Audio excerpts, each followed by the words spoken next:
오늘은 영원한 성도의 안식이라는 제목으로 하나님의 말씀을 선포하도록 하겠습니다. 이 마이크로소프트의 창업자인 빌 게이츠, 여러분 모두 다 잘 알고 계시죠? 그의 이 혁신적인 능력의 원천이 바로 그가 정기적으로 가졌던 생각 주간, 이 Thinking Weeks, 이 생각 주간에 있었다라고 말합니다. 그는 1년에 두세 차례 정도 정기적으로 이 생각 주간을 가졌는데, 깊이 생각하는 주간이죠, 그죠? 그 기간을 가졌는데, 이 기간 동안 평상시에는 생각하지 못했던 여러 가지 창의적인 생각들이 많이 떠올랐다라고 합니다. 휴식하면서 깊이 생각하는 시간이 일상에서 주지 못했던 이 창조적인 영감을 불어넣어주는 그런 역할을 했다라고 하는 거예요.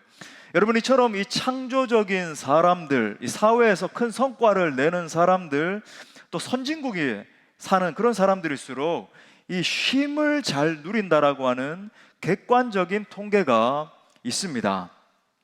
여러분, 이 쉼에 대한 중요성, 일반론에서만 강조하는 것이 아니죠. 성경은 우리에게 안식의 영성에 대해서 가르쳐주고 있습니다. 우리 한번 따라할까요? 안식의 영성. 오늘 요거에 대해서 우리가 붙잡고자 하는 거예요. 물론 여러분, 오해는 하지 마십시오. 성경에 보면 하나님은 열심히 특심하신 분이시죠. 우리를 구원하시기까지, 세상 모든 열방이 주님 앞에 나오기까지 쉬지 않으신다라고 표현을 할 정도로 하나님의 열심에 대해서도 성경은 강조를 합니다. 또한 이 하나님의 신에 감동된 이 선지자들과 사도들 같은 하나님의 사람들을 봐도 하나님의 열심을 가지고 최선을 다해서, 모든 열정을 다해서 사역을 하는 것들을 보게 돼요. 하지만 그들은 결정적인 순간에 깊은 안식의 시간을 가지기도 한 것을 보게 됩니다. 가령 여러분, 예를 들어 볼까요? 로뎀나무 아래에서 깊이 안식하면서 영육의 회복을 경험한 엘리야. 물론 이제 번아웃이 찾아와서 굉장히 힘겨운 상황 가운데 그렇게 하긴 했지만 결과적으로는 안식했잖아요.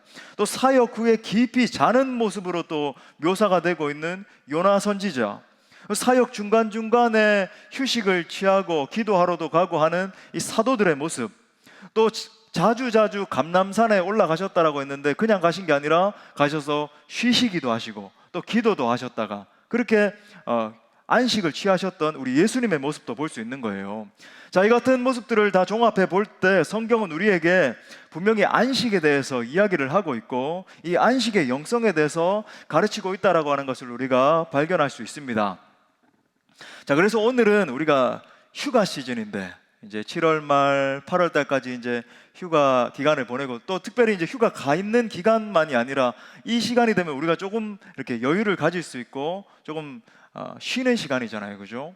자, 이 휴가 시즌을 맞아서 성도의 안식에 대해서 우리가 생각해 보기를 원합니다. 단순히 뭐 세상에서 말하는 그냥 쉬는 시간, 뭐 잘 쉬자 이런 게 아니라 정말 우리는 항상 궁극적인 가치를 붙들어야 되잖아요. 그래서 우리 성도의 안식에 대해서 생각해 보려고 해요. 특히 이 성경이 말하는 안식에 대해서 우리가 상고를 해보고, 그 다음에 이 안식의 영성이 영원한 안식의 차원으로까지 어떻게 발전을 하게 되는지, 더 나아가서 구체적으로 우리가 이 안식의 영성을 어떻게 누릴 것인지에 대해서 생각해 보려고 합니다. 말씀을 통해서 정말 우리 모두에게 참된 안식을 주시기 원하시는 주님의 평강과 풍성한 안식이 여러분 가운데 함께하는 시간 될 수 있기를 간절히 축원합니다.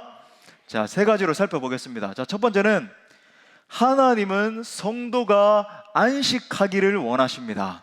우리 한번 따라합시다. 하나님은 성도가 안식하기를 원하십니다. 아멘을 굉장히 크게 하시네요. 여러분, 성경에 보면 하나님은 이 안식, 이 resting 하는 거죠. 이 안식에 상당한 무게 중심을 두고 계신다는 것을 우리가 발견을 하게 됩니다. 자, 제가 이제 성경이 조망하는 안식에 대해서 창조론적으로 살펴보고 또 구원론적으로도 설명드릴 것이고, 기독론적으로 신약에 와서 우리 예수님이 어떻게 말씀하시는가 간략하게 말씀을 드릴게요. 자, 실제로 열심히 일한 다음에 쉬는 것이 이 하나님의 창조사역의 연장이라고 하는 것을 보게 되네요. 자, 창세기 2장 2절부터 3절에 보니까 하나님이 그가 하시던 일을 일곱째 날에 마치시니 그가 하시던 모든 일을 그치고, 자, 그친 다음에 그죠? ceasing, 영어로 ceasing, 그쳤다라고 하는 거예요. 일곱째 날에 뭐라 그래요?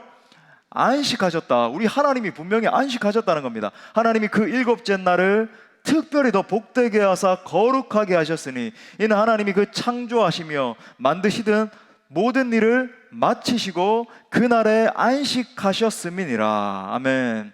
자, 말씀에 따르면 하나님께서 이 안식일을 제정하신 이유가 뭐라고 말합니까? 노명하여, 쉬기 위해서 제정하셨다라고 하는 거예요. 심지어 그 쉬는 날을 갖다가 이렇게 표현해요. 복되게 하시고 거룩하게 하셨다. 출애굽기 20장 11절에도 보니까 이는 엿새 동안에 나 여호와가 하늘과 땅과 바다와 그 가운데 모든 것을 만들고 일곱째 날에 쉬었다. 실제로 이제 창조 사역 그 시기뿐만 아니라 나중에 이 모세가 창조 시기를 조망하면서 하나님이 실제로 쉬셨대요.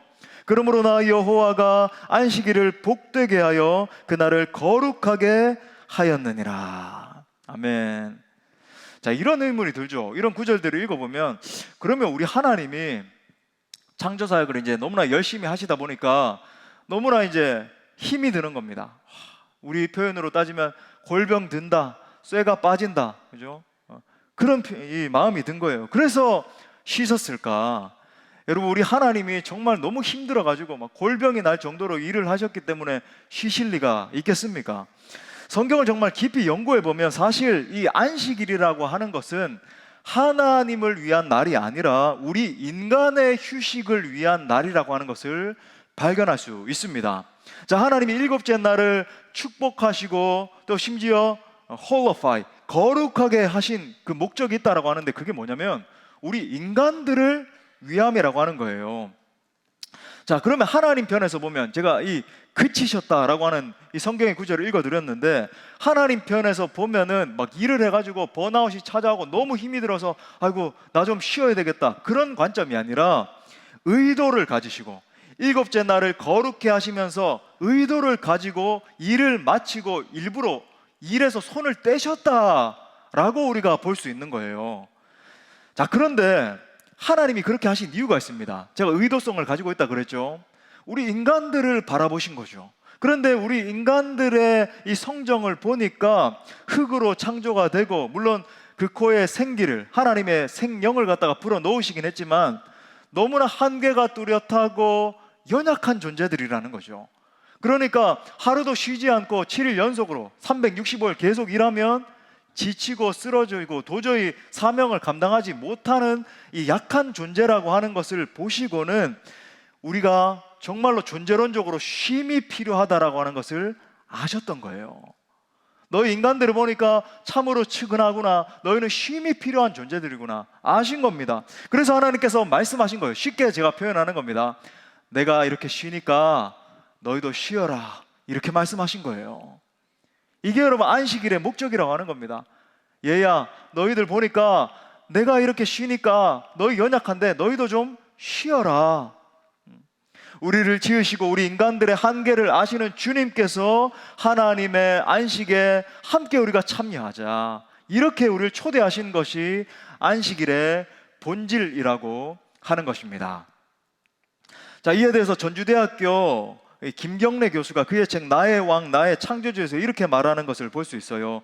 일곱째 날 곧 안식일은 사람의 날이요 사람을 위한 날입니다. 창조주 하나님은 일을 멈추시고 오히려 모든 피조물 중에 머리인 사람으로 충분한 안식을 누릴 수 있도록 하루를 기다려 주셨습니다. 이 표현이 참 좋아요. 하루를 하나님이 우리를 위해서 기다려 주셨대요. 얼마나 좋아요, 그죠? 하나님은 계속 일하실 수 있지만 우리 인간들 때문에 기다려 주신다. 배려하신 하나님. 이처럼 여러분 창세기에서는 이 창조라고 하는 관점 안에서 이 안식일을 관찰할 수 있습니다. 자, 이어서 이제 신명기에 보면은 이 안식일을 갖다가 구원론적인 관점에서 조망하는 것을 볼 수 있어요. 자, 신명기 5장 15절에 보니까 너는 기억하라. 내가 애굽 땅에서 종이 되었더니 원래 우리 상태죠. 우리가 원래 사망의 상태, 종되었던 상태 아닙니까? 그 종되었더니 내 하나님 여호와가 강한 손과 편팔로 거기에서 너를 인도하여 내었다. 구원해 냈다라고 하는 표현 아닙니까? 구원해 내었나니 그렇기 때문에 therefore 내 하나님 여호와가 내게 명령하여 안식일을 지키라 하느니라. 아멘. 여러분, 이스라엘이 예전에는 종이었잖아요. 사실 우리의 상태가 종이었잖아요. 여러분, 종은 어떻습니까? 종이 자유가 있나요? 자유가 없어요. 종은 쉼이 있나요? 쉼이 없습니다.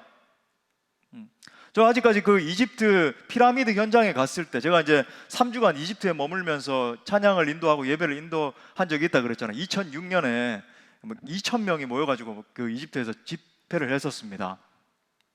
그때 이제 잠시 시간을 내 가지고 피라미드에 갔었는데, 그 우리를 안내하시는 이 투어 가이드 분께서 이런 설명을 하는 것을 참 이렇게 들었는데 너무나 가슴이 아픈 거예요. 여러분, 사실 그 피라미드 멋있는 게 누구의 손으로 지어졌죠? 너무 우리 이스라엘 백성들의 손으로 지어졌잖아요. 나일강으로부터 여러분 이 피라미드가 상당히 떨어져 있거든요. 여러분, 나일강에서부터 이 나무들이 이제 강 주변에 있으니까 이 나무들을 갖다가 어떻게 그 피라미드가 있는 장소로까지 옮겼는가, 이 큰 돌들을 옮겼잖아요. 어떻게 했냐면은 큰 나무 토막을 갖다가 쭉 깔아놓고 큰 석재들, 나무들을 갖다가 굴려가지고 그렇게 옮겼다라고 하는 거예요. 근데 밥을 제대로 줬을까요? 아니, 밥도 제대로 못 먹었다는 겁니다. 채찍질하고, 그죠? 출애굽기에 그게 묘사되어 있잖아요. 막 두들겨 맞아가면서 하루에 거의 한 15시간 이상을 중노동을 하면서 이스라엘 백성들이 그 피라미드 쌓아 올린 거예요. 쉼이 없죠. 자유가 없는 종이에요. 여러분, 우리의 원래 상태가 그런 상태에 있었습니다. 복음을 알기 전에 우리의 상태이죠. 자, 그런데 하나님께서 그런 우리에게 당신의 자녀로서의 권리를 회복시켜 주신 사건이 여러분 예수 그리스도를 통한 구속 사건인 거예요. 얼마나 엄청난 은혜인지 모릅니다. 다시 말해 여러분, 이 안식일이라고 하는 것, 우리가 구원받은 하나님의 자녀로서 누리는 참된 자유를 나타내는 날이라고 하는 거예요. 종은 쉼이 없지만 구원받은 자녀는 쉼을 누릴 수 있는 겁니다. 자녀는 쉼이 있잖아요. 그것이 안식일의 진정한 목적이고 지금 모세가 가르쳐주고 있는 이 구원론적인 안식의 논지입니다. 자, 그렇다라고 한다면 신약에서는 우리 예수님, 그죠? 우리 기독론적으로 예수님은 안식에 대해서 뭐라고 말씀을 하고 계시는가? 자, 열심히 사역을 하고 돌아온 이 12 제자들을 바라보시면서 우리 예수님께서 이 쉼에 대해서 아주 결정적인 이야기를 하시네요. 자, 마가복음 6장 31절에 보니까 이르시되 너희는 따로 한적한 곳에 가서 잠깐 쉬어라 하시니 이는 오고 가는 사람이 많아 음식 먹을 겨를도 없음이라. 아멘. 우리 예수님 얼마나 좋은 분인지 모르겠어요. 우리 제자들 바라보시면서 너 365일 일만 해라, 종일토록 계속 사역만 해라, 그래야지만 내가 기쁘고 내가 영광만 받고, 그렇게 말씀하시지 않고 계시는 거예요. 이 제자들이, 그죠? 막 눈썹을 휘날리면서 돌아다니면서 막 사역하고 축사 사역도 하고 말씀을 증거하고, 그러다 보니까 제자들이 얼마나 힘들까, 또 이렇게 밥도 먹지 못하고 저렇게 사역을 하고 있는구나, 그걸 배려해 주시면서 너희 좀 잠시 쉬어야 되겠다, 쉼을 허락해 주시는 주님. 또 그런 우리 주님이 우리에게도, 우리 모든 우리 사랑하는 지체들에게도 이렇게 말씀하세요. 마태복음 11장 28절 우리 다 같이 한번 읽겠습니다. 시작. 수고하고 내가 너희를 쉬게 하리라. 할렐루야. 무거운 모든 짐진 자들 다 내게로 오라. 내가 너희를 쉬게 할 거야. 이 모든 말씀들을 통해서 우리가 정리할 수 있는 사실은 바로 이것입니다. 안식은 우리 인간들을 향한 하나님의 의도입니다. 우리 한번 큰 목소리로 한번 따라합시다. 안식은 우리를 향하신 하나님의 의도입니다. 자, 다시 한번 따라할 때 자신의 가슴에 오른손을 얹고, 안식은 나를 향하신 하나님의 의도입니다. 아멘. 여러분, 이 말씀에 여러분이 왜 크게 아멘하고 은혜 받으셔야 되는지 아세요?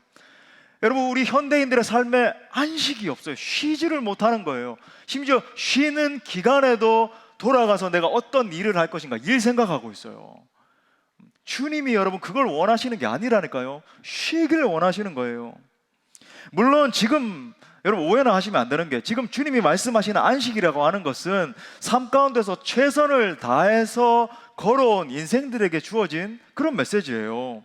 우리 주님도 열심히 창조 사역과 구속 사역을 행하신 후에 쉬셨지 않습니까? 평소에 게으르고 나태한 태도로 살아가는 그런 사람들에게는 해당되지 않는 그런 말씀이죠. 하지만 여러분, 일상에서 우리가 최선을 다해서 일을 했고 최선을 다해서 사역을 했다라고 한다면 주님이 주시는 안식을 충분히 누릴 수 있기를 바랍니다. 정리하자면 여러분, 안식은 구속받은 당신의 자녀들을 향한 하나님의 의도입니다. 자, 두 번째는, 이제 이걸 신학적으로 좀 더 이렇게 확대해 보겠어요. 하나님은 성도를 영원한 안식으로 이끄십니다. 우리 또 따라서 한번 선포할까요? 하나님은 성도를 영원한 안식으로 이끄신다. 자, 안식의 이 영성, 의미를 갖다가 제가 더 확대하는 거예요. 자, 오늘 히브리서 2장 10절에 보니까 예수님이 고난을 통해서 우리의 구원의 창시자가 되신다, 이런 표현을 쓰고 있죠. 그죠? 구원의 창시자가 되신다. 자, 성경을 보고 계십니까? 자, 아무 대답을 안 하셔가지고, 자, 굉장히 독특한 표현이죠. 자, 이게 무슨 말인가? 여기서 이제 창시자라고 하는 단어가 이제 헬라어 원어에 보면은 아르케고스라고 하는 단어를 쓰고 있는데, 성경학자 윌리엄 레이는 사실 이 단어는 아주 재밌어요. 챔피언으로 번역해야 된다라고 이야기를 했습니다. 여러분, 우리 젊은이 여러분, 싸이의 챔피언 아니고 우리 예수님에 대해서 구원의 챔피언이다, 이렇게 표현을 해야 된다라고 하는 거예요. 여러분, 챔피언이 하는 역할이 뭡니까? 챔피언이다, 챔피언 벨트를 이제 권투 선수다 해가지고 벨트를 딱 맸으면 하는 역할이 뭐예요? 그때부터 무슨 전을 해요? 맞아요, 방어전을 하잖아요. 도전자들이 이렇게 내가 챔피언에 한번 도전해 보겠습니다 이렇게 오면은 방어전을 통해서 이 챔피언의 자리를 계속 고수하고 지키는 것 아닙니까? 그죠? 예, 그런 거예요. 실제로 우리 예수님이 하시는 사역의 핵심이 바로 이거라고 하는 겁니다. 무슨 말인가? 저와 여러분, 우리의 구원을 보존하시기 위해서, 영원토록 그걸 지켜주시기 위해서 도전자들과 맞서 싸우시는 거예요. 그런데 여러분, 우리 예수님이 우리를 위해서 원수 마귀 사탄, 그죠? 우리의 대적들과 싸우시는 태도가 어떠한지 아십니까? 여러분, 골리앗과 대결을 펼치던 다윗의 장면을 전부 다 기억하시죠? 예, 다 알고 있습니다. 자, 다윗이 골리앗과 싸운 이유가 뭐예요? 단순히 자신의 명예를 드높이고 이스라엘 백성들에게 이야 인기가 최고다, 사울은 천천인데 다윗은 만만이다, 이런 소리를 듣기 위해서 다윗이 싸웠습니까?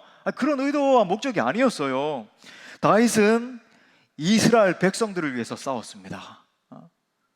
아울러서 이 다윗은 이스라엘의 하나님의 이름의 명예를 위해서, 그 명예를 걸고 싸운 거예요. 그런데 우리가 한번 생각해 봅시다. 우리가 이 장면을 갖다가 어릴 때부터 너무 많이 이제 말씀을 통해서도 들어왔고 하다 보니까 이걸 너무 당연시해요. 야, 다윗은 참 용감한 사람이었어. 그래서 골리앗을 무찔렀어. 여러분, 약 따졌을 때 골리앗의 키가 한 2m 70에서 한 3m 정도 된다 그러는데, 지금 방송에 많이 나오는 서장훈 씨 키가 2m 7이라고 하잖아요. 그거보다도 한 70cm에서 한 1m 정도가 더 큰 키인데, 완전 이건 네피림 자손 그러잖아요. 괴물이에요. 인간이 아닐 정도입니다. 그 구척 장신 골리앗에 맞선 이 다윗이 전장에 나와가지고 싸우겠다고 달려가는데, 그건 사실 목숨 걸고 달려간 거예요. 단순히 용맹하게 이런 차원을 넘어서서 목숨 건 겁니다. 단순히 생각해 보더라도 다윗이 아무리 용맹하고 어릴 때부터 곰도 죽이고 사자도 무찌르고 한 그렇게 훈련된 사람이라 할지라도 구척에 훈련된 아주 용병이죠. 어릴 때부터 완전 군사로서 훈련된 그런 자 아닙니까? 그런 골리앗과 맞서서 이길 생각을 할 수나 있었을까? 한마디로 다윗은 이스라엘과 하나님의 명예를 지키기 위해서 자신의 목숨을 걸었던 것입니다. 제가 이 말씀 왜 드리는가? 자, 그런데 우리의 구원을 보증하시기 위해서, 우리의 구원을 지켜주시기 위해서, 우리를 위해서 싸우시는 예수님은 어떠하신지 아세요? 예수님은 목숨을 거신 정도가 아니라 우리를 위해서 목숨을 던지셨습니다. 거신 정도가 아니라요, 목숨을 던지셨어요. 예수님 우리를 위해서 목숨을 버리셨습니다. 죽음을 불사한 사랑인 거예요.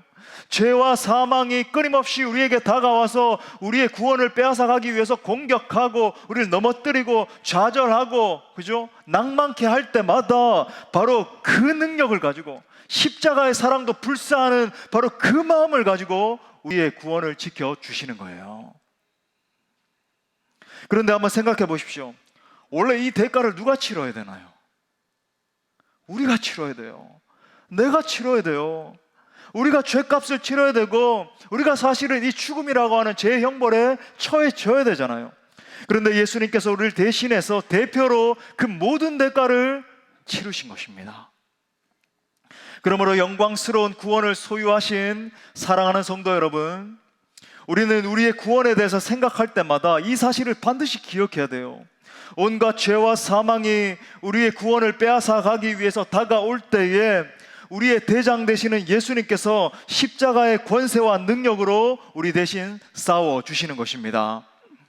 온갖 유혹과 핍박과 절망과 환난이 우리를 공격한다 할지라도 우리의 챔피언 되신 예수님께서 부활의 권능으로 우리 대신 싸워주시는 것입니다. 할렐루야.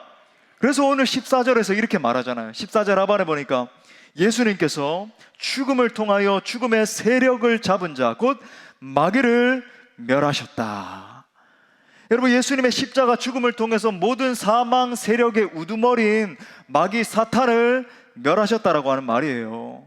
이것이 바로 우리의 대장이시요 우리의 챔피언 되신 예수 그리스도의 능력인 줄 믿습니다. 사실 모든 종교가 이 죽음과 내세에 대해서 다 이야기를 합니다. 왜? 그게 사실이거든요. 다 그걸 증명하고 있어요. 그리고 대부분의 종교가 이 죽음과 내세에 대해서 대처를 하면서 뭐라고 가르치냐면 선한 일을 많이 해야 됩니다. 그렇게 말하잖아요. 내세를 준비하기 위해서. 사실 무슬림도 똑같고, 왜냐하면 그게 다 한 뿌리에서 나왔잖아요. 사탄이라고 하는, 그죠? 그 한 뿌리에서 나왔기 때문에 다 비슷한 사상을 가지고 있을 수밖에 없어요. 로맨 캐톨릭도 마찬가지예요. 왜 로맨 캐톨릭들이 저렇게 열심히 사는가? 우리보다, 기독교 신앙보다 더 고귀한 어떤 가치를 가지고 있기 때문입니까? 아니에요. 이기적 동거이기 때문입니다. 왜? 선행과 공덕을 많이 쌓아야지만 구원을 받는다라고 하는 그 교리가 있기 때문에, 여러분, 자기 구원 받으려고 그렇게 하는 거예요. 우리 그리스도인들은 선행을 행하면서도 드러내지 않잖아요. 그냥 이렇게 하고 나면 그걸로 끝인 겁니다. 그냥 그걸로 만족하는 거죠. 근데 여러분, 대부분이 그렇게 착하게 살아야 된다라고 하는데 놀라운 건 뭔지 아세요? 정작 사람들이 관찰해 보면 죽음이 다가올 때에 모두가 죽음의 공포 앞에 완전 벌벌 떠는 것을 보게 됩니다. 왜 그렇습니까? 마땅히 내가 이렇게 살아야지만 구원을 받을 것 같았는데 결코 그렇게 살지 못하거든요. 여러분, 사실 우리가 하나님의 의에 도달하기 위해서 로맨 캐톨릭적인 그런 교리를 가지고 있다라고 한다면, 무슬림처럼, 힌두교처럼, 그죠? 뭐 불교처럼 그렇게 생각을 한다라고 한다면 우리가 얼마나 애가 닳게 선행을 행해야지만 구원 받을 수 있을까요? 못 받아요, 여러분. 어떻게 해요? 어떻게? 뭐 한 100억 중 뭐 기부를 하고 뭐 내 몸이 다 닳도록, 그죠? 불 속에라도 들어가서 뭐 어떻게 하면 여러분 구원을 받을 수 있을까요? 못 해요. 그래서 모든 사람들이 죽음의 공포 앞에 설 때에 덜덜덜덜덜 떨면서 완전히 다 무너져 버리는 것입니다. 하지만 여러분, 기독교의 가르침은 다르죠. 기독교는 나 혼자만의 힘으로 죽음에 맞서야 된다라고 가르치지 않습니다. 기독교 안에는 죽음을 이기신 구원의 챔피언이 계십니다. 그 챔피언이 엄청난 사랑으로 우리를 끌어안아 주시고 용서하시고 덮어주시는 거예요. 그분이 나를 대신해서 피를 흘려주시고 내 죄를 사하시기 위해서 죽으셨습니다. 우리가 이 사실을 알고 믿고 받아들이기만 하면 죽음의 세력으로부터 완전히 해방되는 거예요. 우리는 그것을 가스펠, 복음이라고 부릅니다. 우리를 위해서 예수님께서 행하신 엄청난 사실을 인식한 사도 바울이 이렇게 선언합니다. 고린도전서 15장 55절에 보니까 사망아 너의 승리가 어디 있느냐? 사망아 내가 쏘는 것이 어디에 있느냐? 여러분, 우리가 우리가 어떻게 이렇게 고백할 수 있나요? 사망이 쏘는 모든 독은 이 죄를 말하는데 그 다음에 이어지는 56절 57절에 보면 그죠? 그 모든 죄의 독들을 우리 예수님께서 우리를 대신해서 십자가에서 완전히 다 받으신 거예요. 그래서 우리 모든 인간들은 죽음에, 특별히 그죠? 예수 그리스도를 믿은 우리 구속받은 그리스도인들은 이 모든 죽음에 맞서서 승리할 수 있는 권한과 특권을 부여받은 것입니다. 예수님이 나를 위해서 죽으시고 부활하셔서 살아계신 나의 구주가 되셨는데 감히 어떻게 죽음이 나를 해할 수 있겠습니까? 이 놀라운 은혜에 대해서 미국의 유명한 설교자 팀 켈러 목사님, 여러분 잘 아시죠? 티모티 켈러 목사님이 이렇게 말합니다. 신자는 죽든 살든 결과와 무관하게 늘 죽음을 이긴다.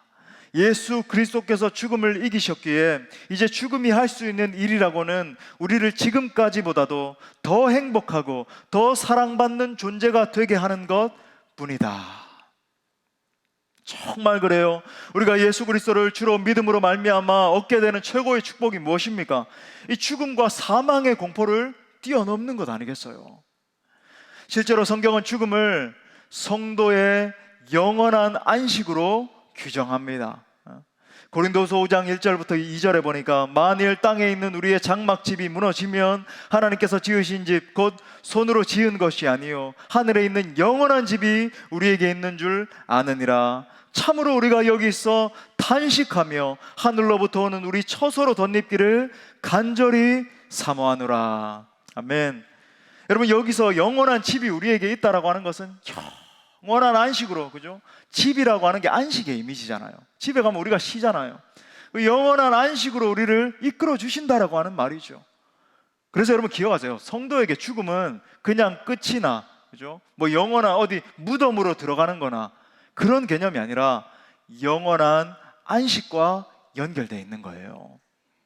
자, 그래서 장례 예배나 천국 환송 예배에서 종종 언급드리는 이 네 가지, 우리가 천국에 가면 일어나게 될 명확한 일들이 있잖아요. 먼저는 주님의 위로가 함께하는 것이 천국 아닙니까? 모든 눈물을 다 닦아주신다라고 말씀하셨는데 우리의 슬픔과 눈물을 닦아주시는 거죠. 그 다음에 여러분, 이 성도와 거룩한 성도들과 만나서 교제하는 축복, 우리가 그렇게 만나고 싶었던 모세와 아브라함과 이삭과 야곱과, 그죠? 뭐 이사야 선지자와 다윗과 또 신약에서는 사도 바울, 베드로, 요한 이런 사람들과 만나서 함께 대화하고 교제하고 함께 손 붙잡고 예배하고, 또한 여러분 위대하신 삼위 하나님을 막 영원토록 예배하는 거예요. 천국 예배 묘사가 계시록에 나오잖아요, 그죠? 막 면류관을 벗어서 주 예수 그리스도 앞에 올려드리고 모든 천사들과 함께, 제가 이런 표현 쓰잖아요. 천국에서 우리가 드리는 예배가 과연 지루하거나 뭐 그럴 것인가? 여러분, 그렇지 않아요. 우리가 종종 예배를 드리다 보면 너무너무 감격스러운 나머지 막 눈물이 나고 막 가슴이 막 뛰고 그런 예배가 있잖아요. 그런 예배 가운데 받는 감격의 약 한 100만 배 정도 되는 감격이 영원히 이어지는 예배가 바로 천국 예배입니다. 그런 예배를 드리게 된다. 마지막으로 영원히 기뻐하면서 안식하게 되죠. 거기서는 더 이상 질병이 없어요. 슬픔과 눈물과 좌절이 없습니다. 그것이 천국인 거죠. 다시 말해 진정으로 예수 그리스도 안에 있는 자는 죽음 이후에 인생의 모든 수고로운 짐을 벗고 참된 안식과 기쁨을 누리게 될 것이라는 말입니다. 자, 이처럼 참된 성도에게 죽음이라고 하는 것은 영원한 안식으로 들어가는 관문과 같은 거예요. 그렇기 때문에 사도의 이 간곡한 외침이 가슴속에 정말 사무칩니다. 참으로 우리가 여기 있어 탄식하며 하늘로부터 오는 우리 처소로 덧입기를 간절히 사모하노라. 우리 민족의 그죠, 일제치하를 통과하면서 6.25 전쟁을 통과하면서 우리 선배들이 이 신앙 가졌잖아요. 가다가 지쳐 쓰러지면 주 이름 부르겠네. 여호와 나의 하나님 응답해 주시리라. 이 막 찬양하면서 그 암울했던 시기를 통과했잖아요. 바로 이러한 이유 때문에 영원한 안식을 마주하는 성도들은 결코 낙심하지 않고 심지어 초연하기까지 하다는 것을 볼 수 있습니다. 제가 몇 가지 스토리를 좀 말씀드릴까요? 위대한 개혁자 존 켈빈이 죽기 20여일 전 동료 파렐에게 보낸 편지에서 자신이 이제 앞두고 있는데 이 죽음을 생각하면서 이렇게 마지막 인사를 합니다. 1564년 5월 2일 제네바에서 파렐에게 작별을 고합니다. 나의 가장 귀하고 고결한 친구여, 믿는 자들에게 모든 것 되시는 그리스도를 위해 살다가 죽으니 부족함이 없습니다. 다시 한번 그대와 형제들에게 작별을 고합니다. 안녕. 이후 죽음을 앞두고 있을 때 한 20일 남아있는 그때 자신을 찾아온 제네바 목회자와 또 교회 지도자들에게 자신이 죽은 이후에도 절대로 낙담하지 말고 하던 일에, 이 종교개혁의 기치죠, 그죠? 이 일에 몰두할 것을 권면을 합니다. 그리고 1564년 5월 27일 저녁에 하나님의 부르심을 받죠. 미국 3차 대각성 운동의 주역이고 탁월한 전도자였던 D.L. 무디 목사님, 여러분 또 잘 아시는 거죠? 이 무디 목사님이 죽음을 앞두고 이렇게 말을 했어요. 오늘은 내가 면류관을 쓰는 날입니다. 참으로 영광스러운 날입니다. 그리고 죽음이 점점 임박했을 때 자신의 주변 사람들에게 이렇게 말을 했습니다. 당신은 노스필드 태생의 D.L. 무디가 죽었다는 소식을 보게 될 것입니다. 그러나 그 말을 믿지 마십시오. 바로 그 순간에 나는 현재의 나보다 더 생생한 모습으로 살아있을 것입니다. 나는 더 높은 곳으로 올라갈 뿐입니다. 다시 말해서 이 낡은 육체를 벗어나 영원한 집으로 들어가니 죽음이 침노할 수 없으며 죄가 더럽힐 수 없는 몸, 주님의 영광스러운 몸과 같이 변화되었을 것입니다. 나는 육신으로는 1837년에 태어났고 영적으로는 1855년에 태어났습니다. 육으로 난 것은 죽지만 영으로 태어난 것은 영원히 살 것입니다. 또 하나 말씀드릴까요? 신사참배를 거부하고 순교한 우리 주기철 목사님, 평양 감옥에서 옥고를 겪고 있을 때 아들 주강조가 어머니 오정모 사모와 함께 마지막 면회를 했습니다. 그때 오정모 사모가 주기철 목사님에게 절대로 이제 신사참배를 하면 안 된다라고 이제 권면을 하면서 당신은 꼭 승리하셔야 합니다. 결단코 살아서는 이 붉은 문 밖을 나올 수 없습니다. 사모님이 그렇게 말을 했어요. 그 말을 들은 주기철 목사님이 아내에게 이런 말을 합니다. 그로써 내 살아서 이 붉은 벽돌문 밖을 나갈 것을 기대하지 않소. 나를 위해서 기도해 주오. 내 오래지 않아 주님 나라에 갈 거요. 내 어머니와 어린 자식을 당신한테 부탁하오. 내 하나님 나라에 가서 조선 교회를 위해서 기도하겠소. 내 이 죽음이 하늘에 썩은 미랄이 되어서 조선 교회를 구해주기를 바랄 뿐이요. 그리고 마지막 말을 이렇게 남겼어요. 내가 죽으면 나를 고향 웅천에 가져가지 말고 평양 돌박산에 묻어주오. 어머니도 세상 떠나시거든 내 곁에 묻어주오. 그리고 마지막으로 아내 오정모 사모에게 남긴 말이 바로 이 말입니다. 여보, 나 따뜻한 숭늉 한 그릇 마시고 싶은데. 이처럼 이 땅을 살다간 참된 믿음의 선배들은 하나같이 죽음을 두려워하지 않았습니다.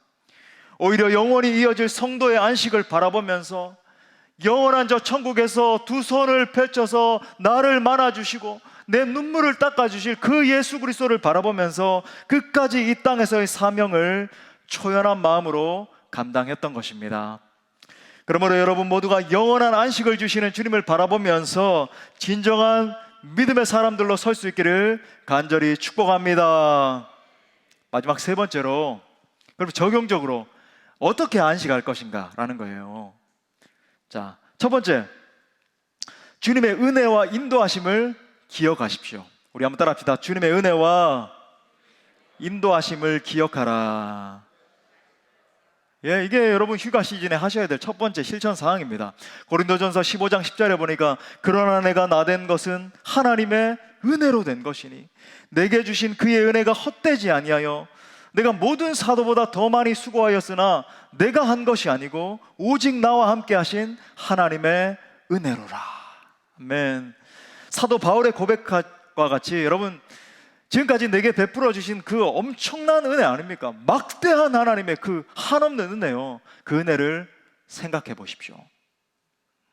내가 어떻게 죽음의 권세로부터 구원받아서 하나님의 자녀가 됐는지, 또 내가 어떻게 여기까지 와서 이 자리에서 내가 하나님을 바라볼 수 있고 있는지, 내게 주신 하나님의 은혜가 얼마나 큰지를 여러분 세어보시고 기억해 보세요. 그걸 여러분 휴가에 같이 간 가족들과도 대화로서 나눠보십시오. 실제로 여러분 그냥 생각만 하지 마시고 입술로 고백해 보십시오. 풍성한 은혜를 깨닫게 될 것입니다. 자, 두 번째 실천사항은 깊이 묵상하라예요. 이것도 한번 따라 합시다. 깊이 묵상하라. 단지 지난 일들에 대해서 기억하는 데만 그치는 게 아니라 그것이 현재의 내 삶에 어떤 의미가 있는지, 어떻게 적용이 되어 있는지를 깊이 생각해 보라는 말이에요. 한 어여쁜 여자아이가 태어난 지 6주가 되었을 무렵에 의사의 실수로 그만 실명을 하고 맙니다. 그녀는 수천 곡의 찬송가를 작사 작곡한 여러분 잘 아시는 페니 크로스비 여사이죠. 그녀가 만든 곡들 여러분 잘 아시죠? 주의 음성을 내가 들으니 인내하신 구세주여, 나의 갈 길 다가도록 나의 영원하신 기업, 예수를 나의 구주 삼거든. 정말 우리가 가사만 들어도 너무너무 가슴이 뛰는 수많은 찬송가를 남겼잖아요. 놀라운 것은 페니 크로스비는 평생 자신의 눈을 멀게 한 의사를 원망하거나 비난하지 않았다라고 하는 겁니다. 1903년에 쓴 글에서 자신의 인생에서 가장 충격적인 사건이죠. 이 사건을 회고하면서 그녀가 이런 글을 씁니다. 좀 길지만 여러분 한번 들어보십시오. 내 눈을 잃게 한 그 가련한 의사를 만날 수 있다면 나는 스스럼 없이 그간에게 세상에서 가장 큰 도움을 주었다고 말하겠다. 이 의사는 내가 시력을 잃어버린 그 사건 이후 늘 미안한 마음을 표현하곤 했다고 한다. 그는 살면서 여러 가지 슬픔을 겪었지만 그 사건도 그중 하나였다. 그러나 이제 다시 그를 만날 수 있다면 나는 내 눈을 멀게 해주어 고맙다는 말을 거듭거듭 하고 싶다. 내 눈을 멀게 해줘서 고맙다는 말을 하고 싶다는 거예요. 나는 왜 그 의사가 엄연히 잘못을 저질렀는데도 그에 대한 배상을 청구하지 않았을까? 이유는 많지만 몇 가지만 이야기해 보려 한다. 하나는 내가 눈이 먼 것이 의사의 과실이었다 하더라도 하나님의 실수는 아니었다는 것을 알고 있기 때문이다. 의사가 비록 과실을 범했다 할지라도 하나님은 실수하지 않는 하나님이시기 때문에, 그것이 아닌 것을 내가 알고 있기 때문에, 내가 평생 육신의 흑암 속에서 살더라도 이를 통해 하나님을 찬미하는 일을 잘 준비하고 다른 사람들을 독려하여 하나님을 찬미하게 하는 것이 그분의 뜻이었다고 나는 확실히 믿는다. 만약 하나님이 내가 볼 수 있도록 허락해 주신다고 해도 나는 받지 않을 것이다. 하늘에 가면 밝은 눈을 주실 것인데 이 세상에서 더럽혀지지 않은 깨끗한 눈으로 주님의 얼굴을 뵙기를 원한다. 여러분, 이런 고백 정말 엄청난 고백 아닙니까? 여러분, 이런 고백은요, 주님 안에서 진정으로 자기 자신을 발견한 자만이 할 수 있는 고백 아니에요. 정말로 감당할 수 없는 폭포수와 같이 흘러오는 예수 그리스도 그 십자가의 능력, 부활의 능력을 경험한 자만이 여러분 이렇게 고백할 수 있다라고 하는 거예요. 진정으로 눈을 뜬 자의 고백이죠. 그런 그녀가 이렇게 고백하잖아요. 나의 갈 길 다가도록 예수 인도하시니 내 주 안에 있는 긍휼 어찌 의심하리요. 믿음으로 사는 자는 하늘 위로 받겠네. 뭐라 그래요? 무슨 일을 만나든지 만사 형통하리라. 무슨 일을 만나든지 만사 형통하리라. 할렐루야. 저는 여러분이 이러한 영성을 소유할 수 있게 되기를 바랍니다. 그렇기 때문에 여러분, 이번 안식의 시즌에도 깊이 생각하십시오. 주 예수 그리스도께서 내게 주신 그 엄청난 은혜들을 깊이 묵상하십시오. 마지막 세 번째 실천사항은 남은 날들을 사명을 위해 살아갈 준비를 하라는 거예요. 우리 한번 따라 합시다. 사명을 위해 살아갈 준비를 합시다. 여러분, 이 말은 다른 말로 하면은 내가 얼마나 고귀한 존재이고 얼마나 고귀한 사명을 짊어진 존재인지를 생각하라는 말이에요. 여러분, 하나님께서 여러분을 정말 신묘막직하게 창조하시고 여러분을 이 땅에 한 분 한 분 두신 목적이 있습니다. 그것은 바로 온 열방 가운데 예수 그리스도의 피 묻은 복음을 전하는 것이죠. 하나님의 위대하심, 그분의 전능하심, 예수 그리스도의 아름다우심을 여러분의 입술을 열어서 열방 가운데 수많은 죽어가고 있는 영혼들에게 선언하고 선포하는 사명을 말하는 거예요. 하나님은 그 목적을 위해서 여러분을 지으셨고 구원해 주셨고 여기까지 인도해 주신 것입니다.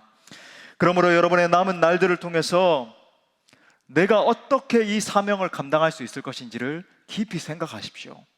그리고 여러분, 이 사명을 생각하면서 우리 공동체와 함께, 우리 공동체 안에서는 어떻게 이 사명을 감당할 수 있을 것인지 또 생각하세요. 더 나아가서 여러분의 후손들, 여러분의 자녀들, 그리고 우리 공동체 안에 있는 다음 세대 자녀들과 함께 고민할 때 여러분, 이 신앙을 어떻게 전수시켜 줄 수 있을 것인지를 생각해 보십시오. 그리고 여러분, 그걸 갖다가 생각만 하지 마시고 노트에다가 기록해 보세요. 또 그것을 놓고 하나님 앞에 간절히 기도하십시오. 그것을 통해서 주님 안에서 진정한 안식의 의미를 발견하게 되고, 여러분, 이 안식의 기간을 보내고 난 뒤에는 더 한층 주님 앞에 가까이 나가는 여러분의 자신의 모습을 발견할 수 있을 것입니다. 말씀의 결론을 맺겠습니다. 사랑하는 성도 여러분, 하나님은 성도에게 안식을 주시는 분이십니다. 또한 여러분, 하나님은 성도를 영원한 안식으로 이끄시는 분이세요. 그러므로 이번 휴가 기간 동안에 그저 시간을 낭비하지 마시고 주님 안에서 안식하는 훈련을 하십시오. 이 말씀을 다 듣고 나니까 목사님 말씀하시는 안식의 의미가 이렇게 엄청난 것이었구나 깨닫게 되잖아요. 그죠? 그냥 단편적인 쉼, 가서 소리 지르고 이런 거만 보내는 게 아니라, 그죠? 물론 알아요. 어린 아이들 데리고 이렇게 쉽지 않다는 건 알지만 그래도 여러분 할 수 있어요.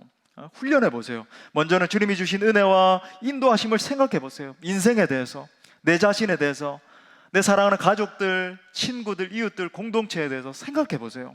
또한 여러분, 주님을 깊이 묵상하십시오. 주님의 그 인자하심, 자비하심, 성실하심, 날 사랑하심. 나아가서 앞으로 나의 남은 생애를 다하여 주님의 복음을 위해 살 준비를 하십시오. 아무쪼록 우리에게 안식을 주시는 그 주님을 만나시고 또한 영원한 안식을 정말 진정으로 준비할 수 있는 우리 사랑하는 모든 복된 성도들 될 수 있기를 간절히 축원합니다. 우리 말씀을 주신 하나님께 영광의 박수 올려드리겠습니다. 우리 다 같이 일어나셔서 우리 페니 크로스비 여사의 고백으로 우리 고백합시다.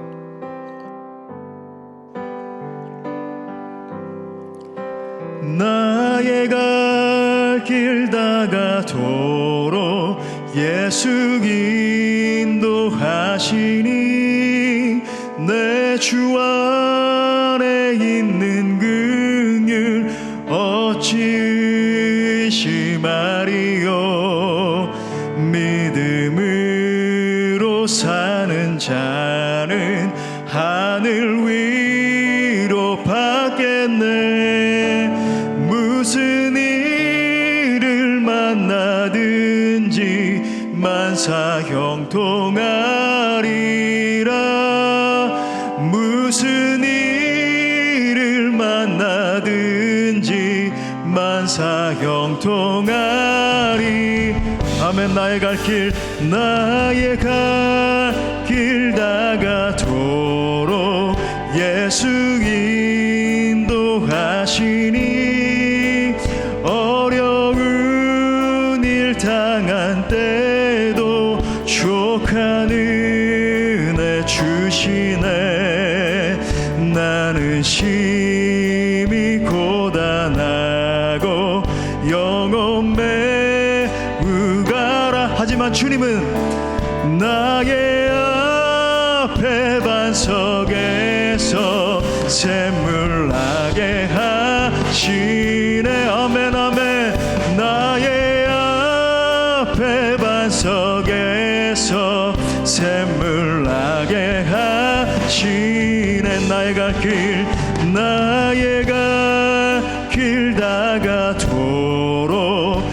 예수